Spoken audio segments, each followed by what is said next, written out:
Dear Ate Lai, magandang araw sa inyo at sa lahat ng walang sawang nakatutok sa inyong programang Heart to Heart ng 92.3 True FM. Itago nyo na lang po ako sa pangalang Marjorie, 21 years old, galing ng Tayuman, Manila. Kahit 21 years old na ako, ay nag-aaral pa rin po ako until now. Bukod dyan, ako rin ang nagpapaaral sa nakakabata kong kapatid na itago na lang po natin sa pangalang Jonas. 17 years old po siya. Sa totoo lang, ako na Ate Lai ang dumidiskarte sa pang-araw-araw naming pamumuhay ni Lucas. Kasama ang iba pa naming kapatid maging ang aking nanay. Teka, sandali. So si Jonas at si Lucas ay magkapatid niya. Marami siyang kapatid. Aminado akong nagagawa kong ibenta ang aking katawan kapalit ng perang nakukuha ko mula sa aking sugar daddy na si alias Boyet. Pero ang lahat ng kinikita kong yon ay ginagamit ko bilang pantustos sa pag-aaral namin ni Jonas at sa iba pa naming pangangailangan sa aming tahanan. Alam ko rin Ate Lai na pamilyadong tao si Boyet pero syempre ang totoong intensyon ko lang naman talaga kung bakit ko ito ginagawa ay purely para lang sa pera. Bukod doon ay wala na akong ibang intensyon. Hindi rin naman kasi ako naninira ng pamilya dahil inamin din sa akin ni Boyet na may pinagdadaanan silang problema ng kanyang asawa. Actually, hindi ko naman talaga bet itong si Boyet. Kaya wala rin naman dapat ipag-alala ang sino man sa kung anong mayroon sa amin ng sugar daddy ko.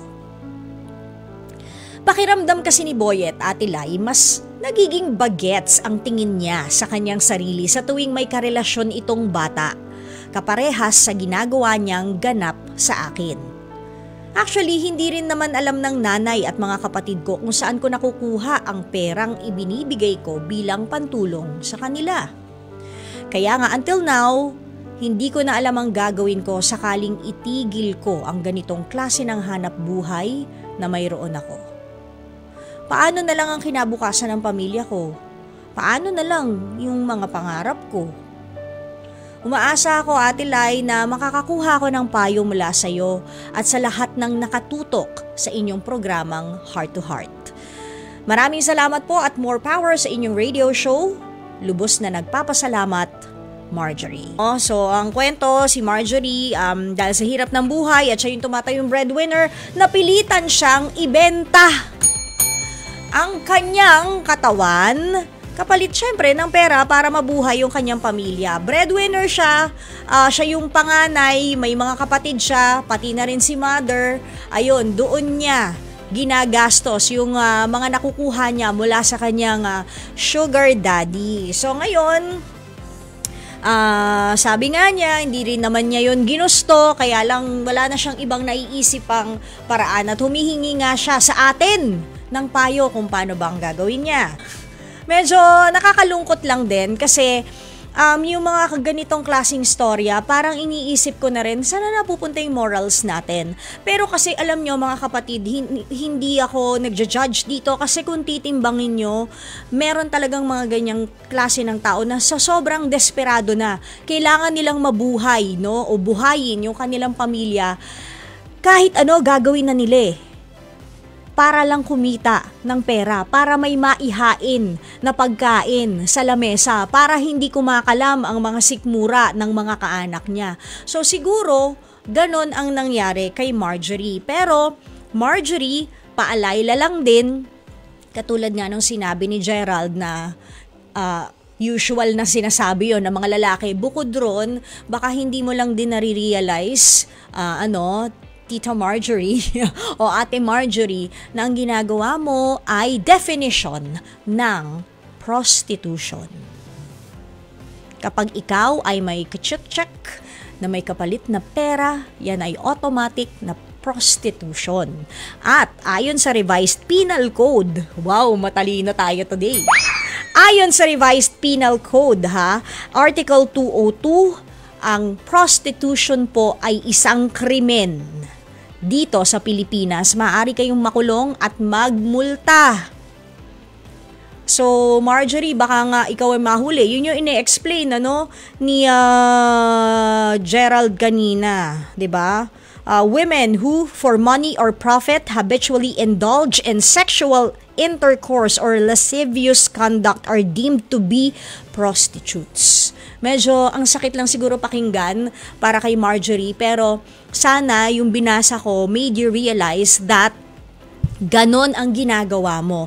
Kapalit ng pera, may binibigay kang serbisyo dito kay Sugar Daddy. Okay, punta tayo doon sa parte ng nagiging bagets siya kapag magkasama kayo. Okay, so nagiging bagets siya while he sucks the youth out of you. So pag magkasama kayo, nagmumukha ka bang matanda o paano pa? Kasi bumabata siya pa urong, ikaw ba? Tumatanda ka ng mas nagmamature ka ba?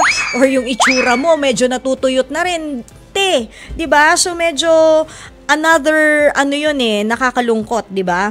Hindi alam ng nanay at tatay mo, papaano nga kung nalaman ng nanay at tatay mo, ano sa tingin mo ang ire-react nila o magiging reaksyon ng mga magulang mo kapag nalaman nila na ganyan ang ginagawa mo? I'm sure walang nanay o tatay ang kukonsinte sa ganyang gawain ng anak kahit anong edad pa yan. 'Di ba?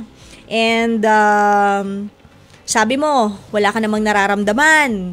Sa ngayon, wala kang feelings para kay Sugar Daddy.